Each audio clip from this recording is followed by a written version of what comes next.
2টা ঘন্টা সময় নিজের কল্যাণে যদি আল্লাহকে দিতে না পারো, তোমার মতো নিমক হারাম আর কেউ নাই। আল্লাহ বলেন, ওরে নিমক হারাম, আমার দেওয়া পানি, আমার দেওয়া বাতাস, আমার দেয়া সূর্যের আলো, আমার দেয়া চাঁদের আলো, আমার দেয়া নদীর মাছ, আমার দেয়া জমিনের ফসল, আমার দেয়া গাছের ফল খাওয়ার পর মাত্র 2টা ঘন্টা সময় যদি আমি আল্লাহর মোহাব্বতে ব্যয় করতে না পারো, রেডি হইয়া যাও, তোমার জন্য আমি কবর বানায় রাখলাম জাহান্নামের গর্ত। ওই জাহান্নামটা কেমন ভয়ঙ্কর ও আল্লাহর বান্দারা। আল্লাহর নবীজি একদিন আম্মা জান আয়েশা রাদিয়াল্লাহু আনহা তাকায় দেখেন নবী রুমের মধ্যে বসে গুনগুন করে কান্না করেন। আম্মা জান ভয় পেয়ে গেলেন, জিজ্ঞাসা করেন, নবী কেন কাঁদেন? আমার কোনো বেয়াদবি হয়েছে নাকি? না আয়েশা, তোমার কোনো বেয়াদবি হয় নাই, তো কেন কান্না করেন?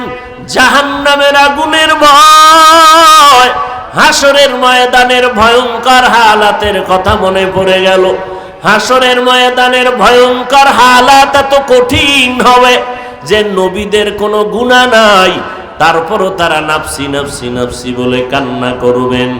আদম আলাইহিস সালাম উম্মতের কথা ভুলে গিয়া বলবেন, আল্লাহ আমাকে বাঁচাও। মুসা নবী উম্মতের কথা ভুলে গিয়ে কাঁদবেন আর বলবেন, আমাকে বাঁচাও। ঈসা নবী উম্মতের কথা ভুলে গিয়ে কান্না করবেন আর বলবেন, আল্লাহ আমাকে বাঁচাও। আম্মা জান আয়েশা রাদিয়াল্লাহু আনহা বলেন, নবী, সমস্ত নবীরা যখন কান্নায় বিভোর হয়ে যাবে, তখন আপনি কি করবেন? আপনি তো রাহমাতুল লিল আলামিন। আল্লাহর নবী বলেন, ও আয়েশা, ওই কঠিন মুসিবতের সময় আমি আমাকে বাঁচাবার চিন্তা বাদ দিয়া আমি মাকামে মাহমুদে সিজদায় পড়ে যাব আর কান্না করবার বলবো, দয়ার মালিক, আমার উম্মতের জাহান্নাম থেকে বাঁচাও, আমার উম্মতগুলো জাহান্নাম থেকে বাঁচাও। এর যুবক, জাহান্নামের ভয়ন্তরে ঢুকাও। আল্লাহর কোরআনে জাহান্নামের বয়ানের অভাব নাই। ওয়াইলুল লিকুল্লি হুমাযাতিল লুমাযা আল্লাযী জামাআ মালান ওয়া আদ্দাদা ইয়াহসাবু আন্না মালাহু আখলাদা কাল্লা লা ইউনবাযান্না ফিল হুতামা ওয়া মা আদরাকা মাল হুতামা নারুল্লাহিল মুকাদা। আজকে সম্পদের পেছনে পড়ে আল্লাহকে ভুলে গেছো, আজকে টাকার পেছনে পড়ে আল্লাহকে ভুলে গেছো। আলহাকুমুত তাকাসুরু হাত্তা যুরতুমুল মাকাবির। কোথায় ভাগিয়া যাবি রে মুমিন? এই দুনিয়ার বড় বড় বেঈমান বাহাদুর নমরুদ, সাদ্দাত, কারুন, ফেরাউন পালায়ে যেতে পারে নাই। আল্লাহ পাক এত দয়ার মালিক, হাজারো অন্যায় করার পরে আল্লাহ বেজার না। আল্লাহ তাওবার দরওয়াজা দিয়ে ডাকে, বান্দা আয়, জীবনে যত অন্যায় করেছো আমার দরবারে ক্ষমা চাও চোখের পানি ছেড়ে। আল্লাহকে যদি বলতে পারো, দয়ার মালিক, হায়াতের মালিক আল্লাহ, রিজিকের মালিক আল্লাহ, ইজ্জতের মালিক আল্লাহ, যদি আল্লাহকে বিনয়ের সাথে বলতে পারো, আল্লাহ জীবনে আর নামাজ ছাড়বো না, বেপরদায় চলবো না, যত অন্যায় করেছি মাফ করে দাও, আল্লাহ সাথে সাথে তোমার জীবনের সমস্ত গুনাহগুলো মাফ করে দিবেন। ও পর্দার আড়ালের আম্মা জানেরা, ও বৃদ্ধ বাবাজিরা, ও যুবকেরা, তোমার আমার মতো কত যুবক স্কুল কলেজে পড়িয়াও নামাজ ছাড়ে না, দাড়ি কাটে না, অভাব নাই। তোমার মনটাকে বুঝাও, তুমি কেন পারো না?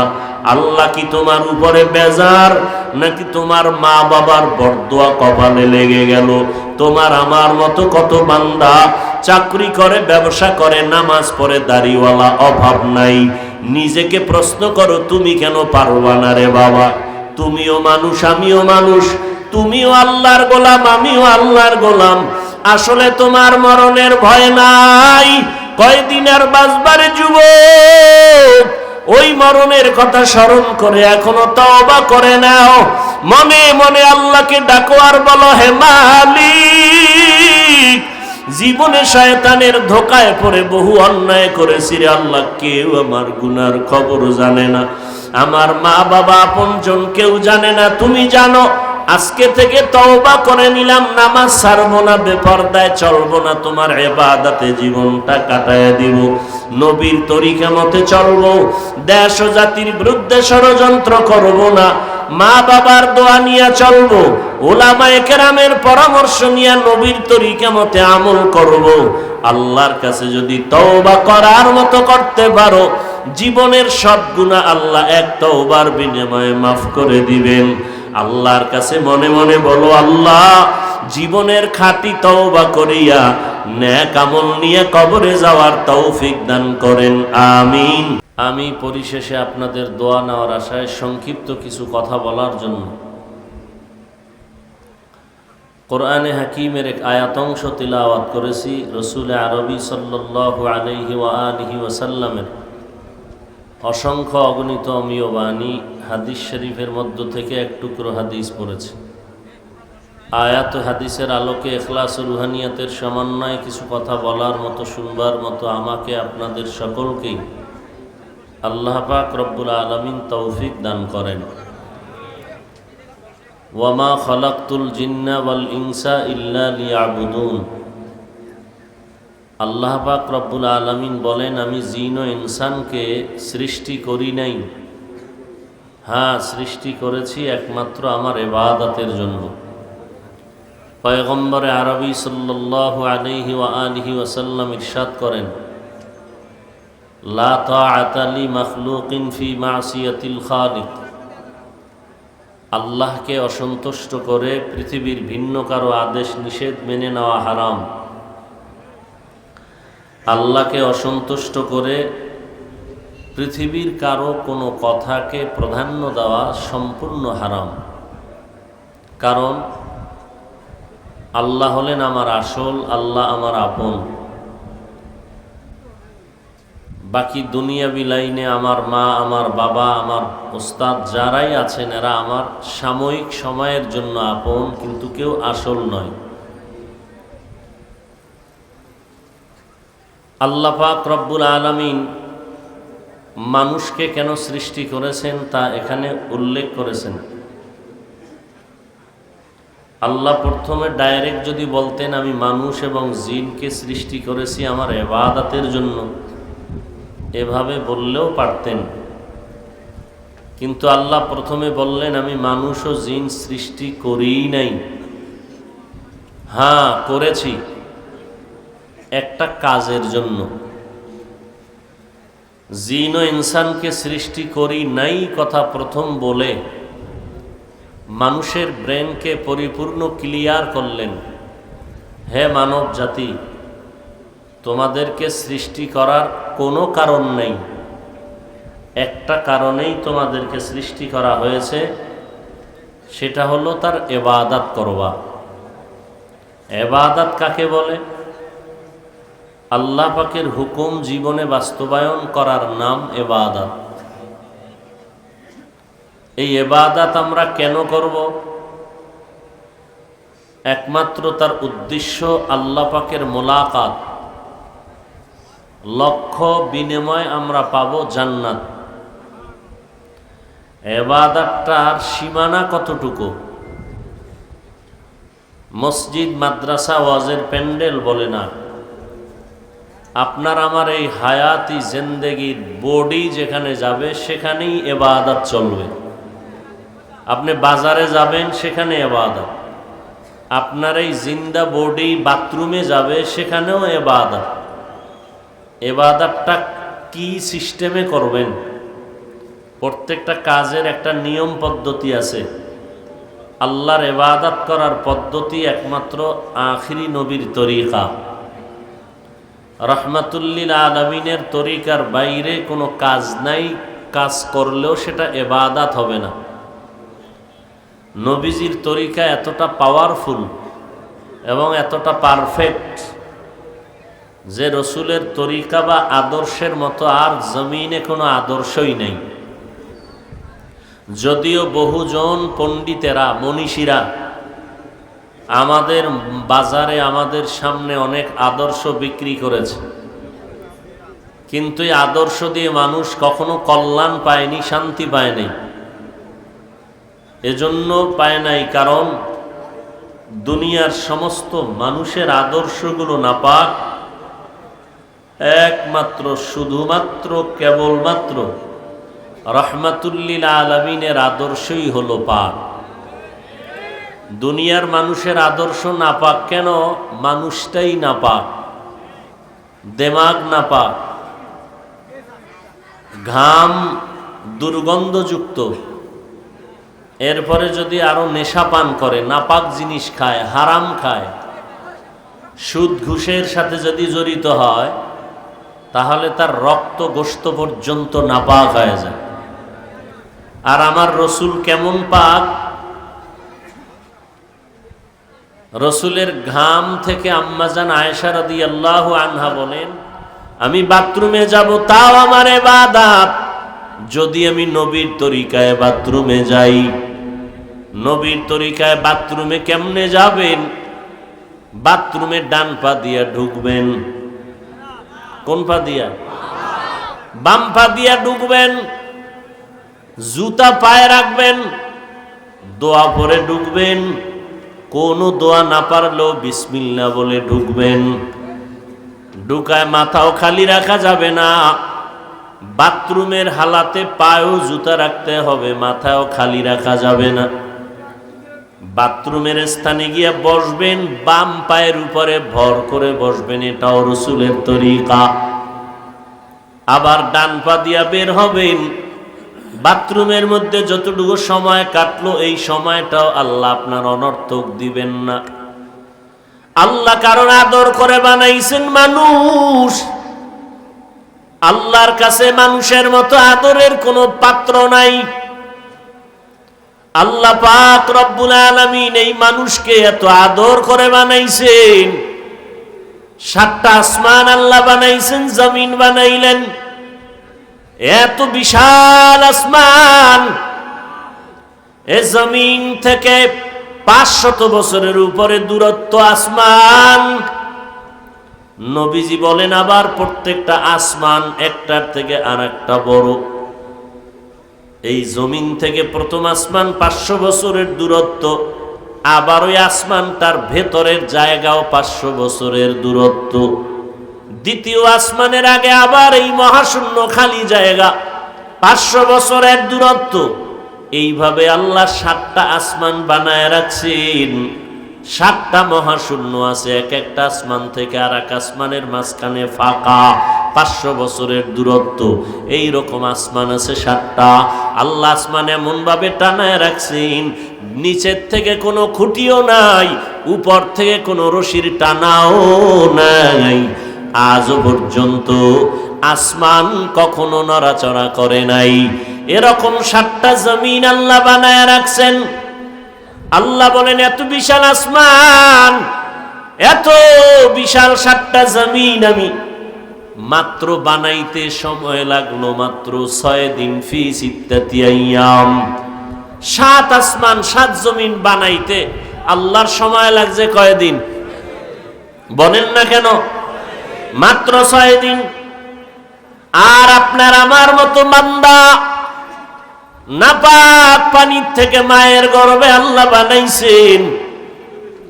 আপনাকে আমাকে আল্লাহ পাক নাপাক পানির থেকে বানাইতে মায়ের গর্ভে আল্লাহ পাক রব্বুল আলামিন সময় লাগাইলেন 6 মাসের উপরে। কয় মাস?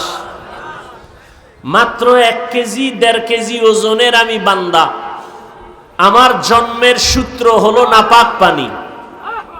হাল আতা আলাল ইনসানি হিনুম মিনাদ দাহরি লাম ইয়াকুন শাইআম মাযকুরা ইন্না খালাকনাল ইনসানা মিন নুতফাতিন আমশাজিন নাবতালিহি ফাজআলনাহু সামিআম বাসীরা। আমাদের কোনো অস্তিত্বই ছিল না, আল্লাহ আমাদের অস্তিত্ব দান করেছেন নাপাক পানির মাধ্যমে।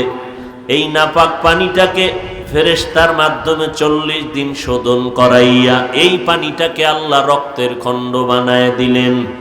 ওয়ালাকাদ খালাকনাল ইনসানা মিন সুলালাতিন মিন তিন সুম্মা জাআলনাহু নুতফাতান ফি ক্বারারিন মাকিন সুম্মা খালাকনান নুতফাতা আলাকাহ فخلقنا العلقة مضغة فخلقنا المضغة عظاما فكسونا العظام لحما ثم أنشأناه خلقا آخر فتبارك الله أحسن الخالقين।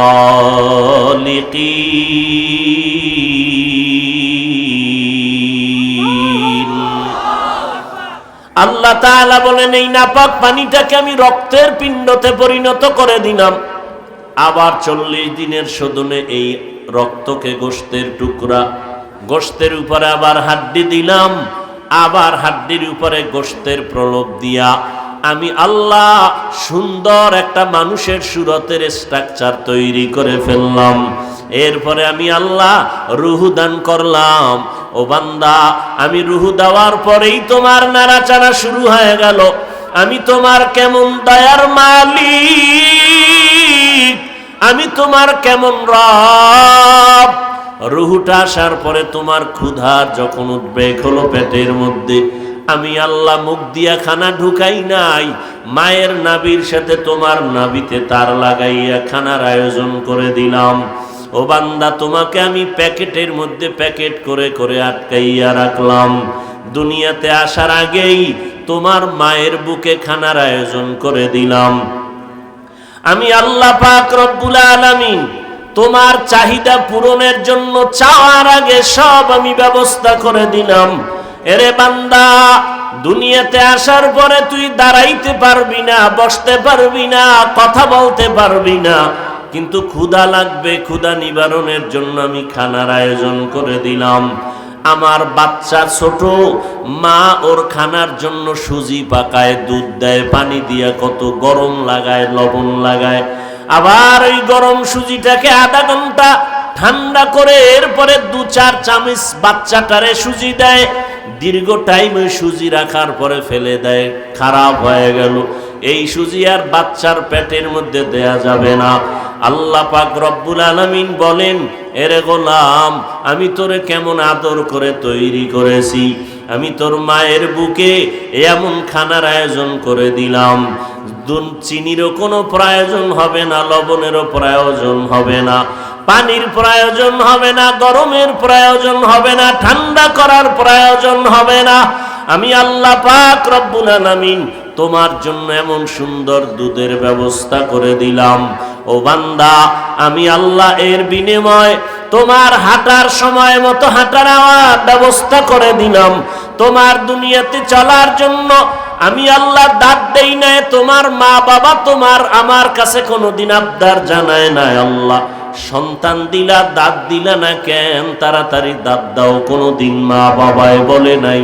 আমি আল্লাহ সময় মতো চাহিদা পূরণের আগেই, আমি আল্লাহ চাওয়ার আগেই দাঁতের ব্যবস্থা করে দিলাম।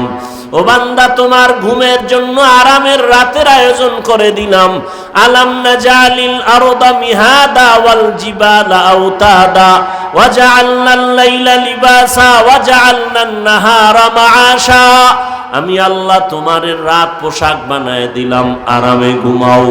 দুনিয়ার সমস্ত স্বাস্থ্য বিজ্ঞানীরা একমত, মানুষের জন্য রাতের ঘুম হলো শরীরের মহা ঔষধ। আজ আমার কলিজার যুবকের, বৃদ্ধ, ছোট বড়, মা বাবা সবার ঘুম, রাতের ঘুমটাকে নষ্ট করে জীবনের বিপর্যয় টেনে আনলো একমাত্র গজবের মোবাইল। हकीकत से तू दुनिया बेखबर है, दुनिया की नुमाइश पर नजर है। नमी गुयाम के आज दुनिया जुदा बाश, बहारो कारे के बाशी बा खुदा बाश। চিস্তে দুনিয়া আজ খোদা গাফিল বুদান নয় কমাশো নোকরা হো ফারজিন্দোজান। এরে নবীর উম্মতেরা, আল্লাহ পাক রব্বুল আলামিন বলেন, এরে বান্দা তোর যা প্রয়োজন সব আমি চাওয়ার আগে ব্যবস্থা করে দিলাম। আমি আল্লাহ পাক রব্বুল আলামিন। তুই মাকে বলতে পারো না, মা আমার ক্ষুধা লাগছে খানা দাও, আমার ঠান্ডা লাগতেছে তাড়াতাড়ি কাঁথা দাও, আমার গরম লাগতেছে বাতাসের ব্যবস্থা করো। আমি আল্লাহ সব কিছুর ব্যবস্থা তোর শুধু কান্নার আওয়াজের মধ্যে করে দিলাম। তোর কান্নার ভিতরে এমন একটা রাডার মায়ের মধ্যে আমি রেখে দিলাম। ও সন্তান, তোর কান্না দ্বারা মা বুঝতে পারবে কখন কি প্রয়োজন হবে। আমি আল্লাহ সব ব্যবস্থা করার একটাই মাত্র কারণ, ওয়ামা খালাকতুল জিন্না ওয়াল ইনসা ইল্লা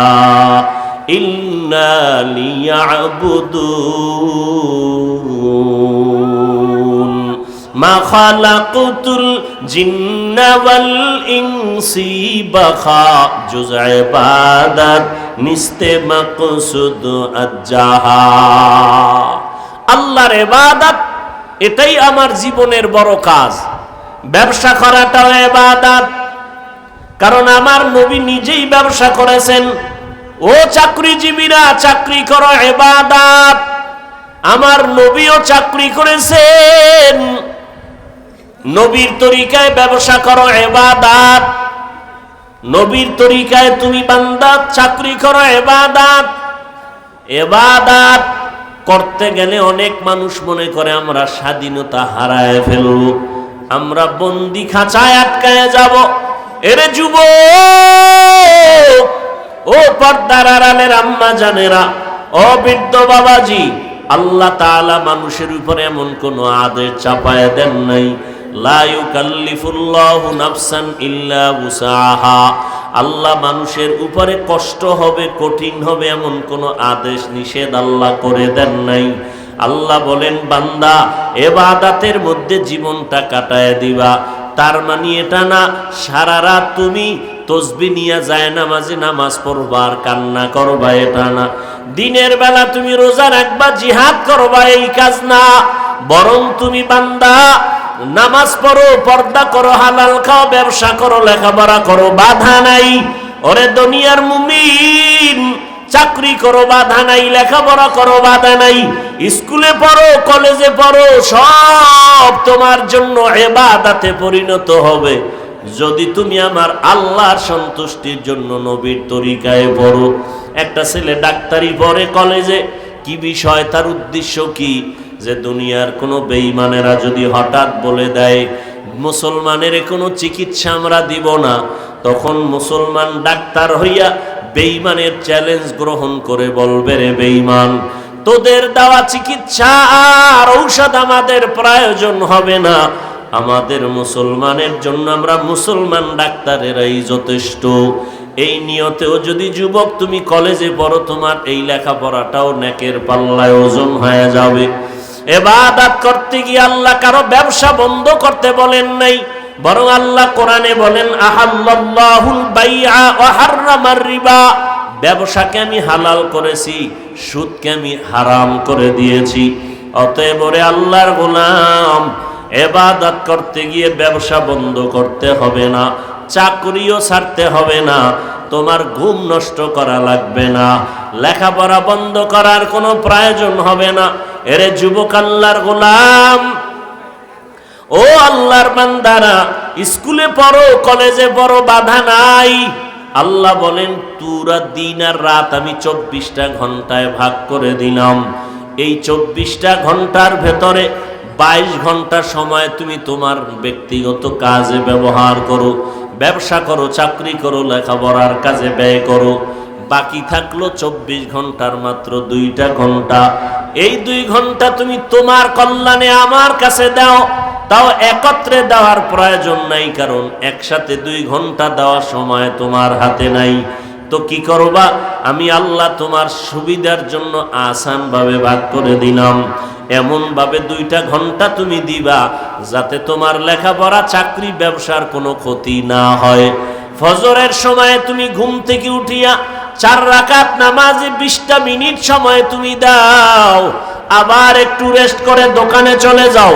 20 মিনিট সময় দিয়েছো, এবার দোকানদারি করে আবার দীর্ঘ টাইম দোকানদারি করে দুপুর হয়ে গেল, দোকানটা বন্ধ করে গোসল করো, খানা খাও, 10 রাকাত নামাজে আবার 20 মিনিট সময় দাও। এই 20 মিনিট সময় দিয়া 10 রাকাত নামাজ পড়ো, আবার একটু রেস্ট নিয়ে তুমি দোকানের মধ্যে যাও, চাকরির জায়গায় চলে যাও, আবার আসরের টাইমে একটু রেস্ট নিয়া আধা ঘন্টা টাইমের জন্য রেস্ট নিয়া 20 মিনিটে 4 রাকাত আসরের নামাজ পড়ো, আবার তুমি দোকানে চলে যাও, আবার একটু মাগরিবের সময় 20টা মিনিট সময় দিয়া 5 রাকাত নামাজ আদায় করে নাও, আবার দোকানে চলে যাও, আবার এশার সময় তুমি 20 মিনিট সময় লাগাইয়া 9 রাকাত নামাজ আদায় করে এবার ঘরে যাও, স্ত্রীর হক, সন্তানের হক আদায় করে ঘুমাও। পয়গম্বর বলেন, এশার নামাজ পড়ে যারা বাস বিছানায় ঘুমাইয়া গেছো, আবার ফজরের নামাজ উঠিয়া যারা আদায় করেছো, ঘুমের মধ্যে যত সময় কাটাইলা ওই সময়টাও নেকের পাল্লায় ওজন দেওয়া হবে। এরে আল্লাহর বান্দারা, মাত্র 2টা ঘন্টা সময় আল্লাহর দেওয়ালা আল্লাহর কাছে আল্লাহ আমাদের কল্যাণের জন্য ভাগ করে দিলেন। 22 ঘন্টা সময় নিজের কাজে লাগাইয়া 2টা ঘন্টা সময় নিজের কল্যাণে যদি আল্লাহকে দিতে না পারো, তোমার মতো নিমক হারাম আর কেউ নাই। আল্লাহ বলেন, ওরে নিমক হারাম, আমার দেওয়া পানি, আমার দেওয়া বাতাস, আমার দেয়া সূর্যের আলো, আমার দেয়া চাঁদের আলো, আমার দেয়া নদীর মাছ, আমার দেয়া জমিনের ফসল, আমার দেয়া গাছের ফল খাওয়ার পর মাত্র 2টা ঘন্টা সময় যদি আমি আল্লাহর মোহাব্বতে ব্যয় করতে না পারো, রেডি হইয়া যাও, তোমার জন্য আমি কবর বানায় রাখলাম জাহান্নামের গর্ত। ওই জাহান্নামটা কেমন ভয়ঙ্কর! ও আল্লাহর বান্দারা, আল্লাহর নবীজি একদিন আম্মা জান আয়েশা রাদিয়াল্লাহু আনহা তাকায় দেখেন নবী রুমের মধ্যে বসে গুনগুন করে কান্না করেন। আম্মা জান ভয় পেয়ে গেলেন, জিজ্ঞাসা করেন, নবী কেন কাঁদেন? আমার কোনো বেয়াদবি হয়েছে নাকি?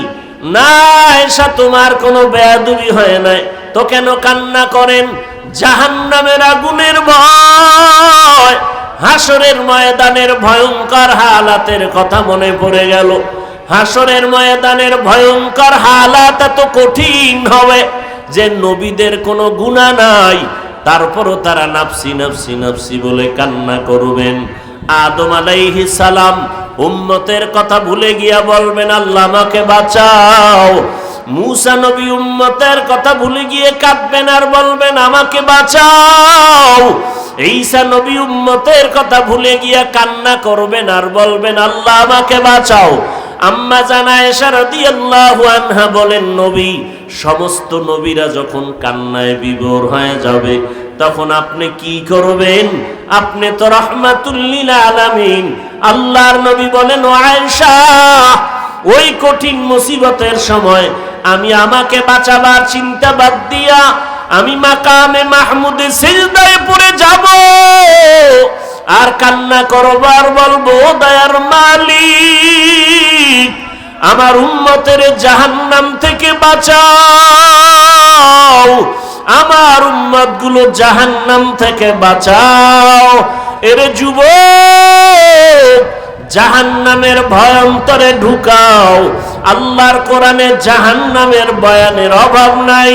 ওয়াইলুল লিকুল্লি হুমাযাতিল লুমাযা আল্লাযী জামাআ মালান ওয়া আদ্দাদা ইয়াহসাবু আন্না মালাহু আখলাদা কাল্লা লা ইউনবাযান্না ফিল হুতামা ওয়া মা আদরাকা মাল হুতামা নারুল্লাহিল মুকাদা। আজকে সম্পদের পেছনে পড়ে আল্লাহকে ভুলে গেছো, আজকে টাকার পেছনে পড়ে আল্লাহকে ভুলে গেছো। আল্লাহকুমুত তাকাসুরু হাত্তা যুরতুমুল মাকাবির। কোথায় ভাগিয়া যাবি রে মুমিন? এই দুনিয়ার বড় বড় বেঈমান বাহাদুর নমরুদ, সাদ্দাত, কারুন, ফেরাউন পালায়ে যেতে পারে নাই। আল্লাহ পাক এত দয়ার মালিক, হাজারো অন্যায় করার পরে আল্লাহ বেজার না। আল্লাহ তাওবার দরওয়াজা দিয়ে ডাকে, বান্দা আয়, জীবনে যত অন্যায় করেছো আমার দরবারে ক্ষমা চাও চোখের পানি ছেড়ে।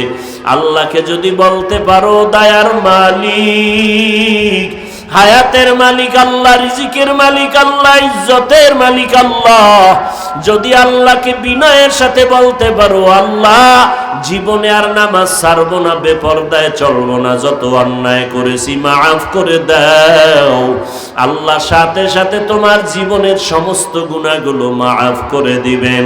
ও পর্দার আড়ালের আম্মা জানেরা, ও বৃদ্ধ বাবাজিরা, ও যুবকেরা, তোমার আমার মতো কত যুবক স্কুল কলেজে পড়িয়াও নামাজ ছাড়ে না, দাড়ি কাটে না, অভাব নাই। তোমার মনটাকে বুঝাও, তুমি কেন পারো না? আল্লাহ কি তোমার উপরে বেজার, নাকি তোমার মা বাবার বরদোয়া কপালে লেগে গেল? তোমার আমার মতো কত বান্দা চাকরি করে, ব্যবসা করে, নামাজ পড়ে, দাড়িওয়ালা, অভাব নাই। নিজেকে প্রশ্ন করো, তুমি কেন পারবা না রে বাবা? তুমিও মানুষ, আমিও মানুষ, তুমিও আল্লাহর গোলাম, আমিও আল্লাহর গোলাম।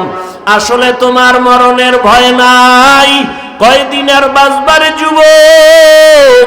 ওই মরণের কথা স্মরণ করে এখনো তওবা করে নাও, মনে মনে আল্লাহকে ডাকো আর বলো, হে মালিক, জীবনে শয়তানের ধোকায় পড়ে বহু অন্যায় করেছি রে আল্লাহ, কেউ আমার গুনার খবর জানে না, আমার মা বাবা আপনজন কেউ জানে না, তুমি জানো।